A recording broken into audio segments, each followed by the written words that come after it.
So season 8, episode 3, The Long Night of Game of Thrones premiered, and it turns out the crypts were actually not safe at all. Who could have seen that coming? I denied it. I thought it was too obvious, but they made the crypts unsafe. You just... After saying it a good dozen times. I know. That was a lot of episode. Yeah. Not even just literally, it was 82 minutes, the longest episode I think they've ever done. Yeah, I guess so. It really felt like a movie, and just a huge technical feat because they shot this for actual months. Obviously, the dragons had a big part in it, though not enough if you ask me, but that's kind of the problem with dragons. Because once you have a dragon, you're like, why aren't we just using the dragon to kill everything? I had problems with the darkness, as I feel like a lot of people did. There were times where you couldn't tell who was dying, and I maybe thought main characters were dying and then realized that they weren't because I think I could make them out in another scene. Right, at some point tricky. it just became trying to figure out who you were looking at every Right, time. in the piles of bodies. And on the one hand, that's a really interesting style choice because I feel like what they were trying to do with that was really thrust you into just how chaotic this kind of battle would be, how even if you had great plans, which I don't think they did, to be honest, but we'll get to that later, it could all go wrong immediately, and then you're just trying to fight your way out of a pile of screaming whites. Which literally happened. And on the flip side, like we were about to say, is that it was also a learning experience. As a viewer, it's actually kind of hard to tell what's happening. Extremely hard to tell what's happening, and I feel like for me, I could have done 10 minutes of that and that would have gotten the point across fine. Sure. But I feel like so much of the episode was just trying to stay on top of what was happening that having seen it once, I feel like I still am not 100% on what happened. So besides all the darkness, not being sure which characters were alive and they were dead, we actually do have some confirmed deaths, and they're big. And we've got Ser Jorah Mormont. And we've got Dolorous Edd. And we've got Beric Dondarrion. And we've got Lyanna Mormont. And am I missing someone? Theon Greyjoy. Theon Greyjoy, the greatest death of the episode, I would say. Well, Jorah was pretty good. I don't know, too. Melisandre had a pretty good. My God, how could I forget? Just wandering out into the ice, her job being done. That did seal the episode pretty well. With Yes. her just kind of fading away. A good transition to whatever's coming next. This episode also drew a lot from horror conventions in a way that I thought was really effective. Like, I feel like one of the best uses of the all-encompassing dark was the first wave of Dothraki going out with the swords that Melisandre lit on fire. Great visual of them going out with the fire, and then the horror of watching them get extinguished all at once, one by one, and everyone realizing just how screwed they were. Right. And you're reminding me that I just want to, for my man Ghost, I do think it was not right to just send him out there and then not have him in the rest of the episode again. What's wrong with you guys? Right, even if I was a little bit like, guys, you're sending out the Dothraki first, those are like your best guys, and also like half your non-white people, or you just killed all of them. It was a little bad. A little much. Like a very good visual, but strategically probably the poorest decision you could make as a military leader. Right, and I think that kind of plagued the entire episode, is that there wasn't, we were wondering last week why we didn't see them talking much strategy, and then I was watching this episode, I was like, oh, it's because they didn't have much strategy at all. You know, they had the fire trenches. Why weren't there so many more fire trenches? Why weren't they first? What were the dragons supposed to be doing? I'm looking at John and Danny and I'm going, do you guys have any idea what you're doing at all? Military strategy. Right. I just feel like they came out of this looking pretty bad.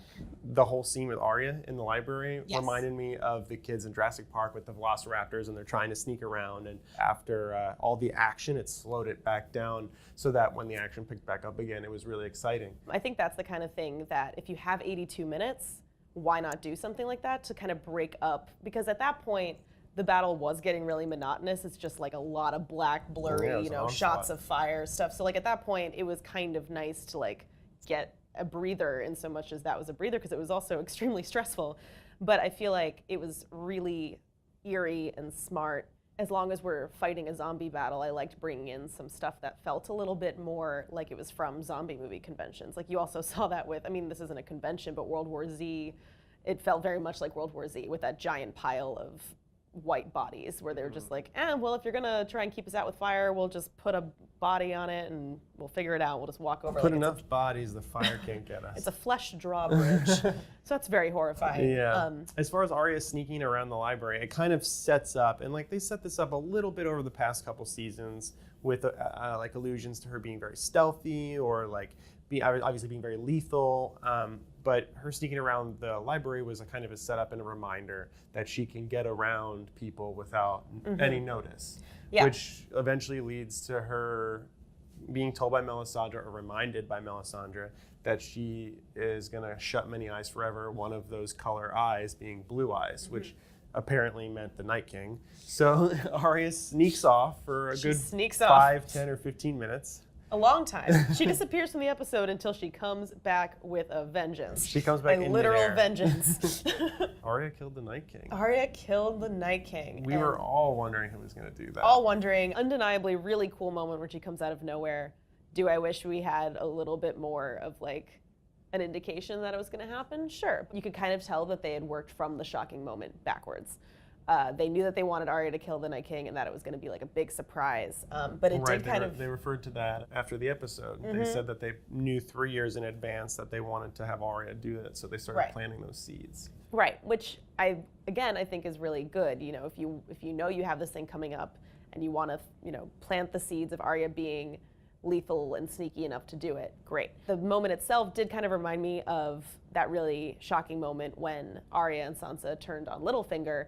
And it was really cool and great and surprising in the moment. And then the more I thought about it, the more I was like, oh, I wish I had seen a little bit of Arya and Sansa planning that, or like any sort of indication that they could be working together. I think the thing that was a little bit jarring about it is that the last time you see Arya before she kills the Night King is Melisandre being like, you're going to kill Blue Eyes. And and then Arya's like, oh, cool, I get it now. And then she's off. And then she makes it through how many whites and how long to get there. I think like, one reason why I loved that library scene so much is because you see her be scared and nervous, and like you see how hard it is for her to do what she does so well. Only around 4 or 5 of them. And so I think it was kind of funny to me thinking back on it that the second Melisandre's like, yeah, but you can do it. She's like, you know what? You're right. I can. And then she does. Sneaks past a dragon, a million dead people, and like the 5 or 6 most magical beings in the whole world. Sure. I love that she did it, but it was a little bit like, oh, you just had to be told to believe in yourself. And then you did.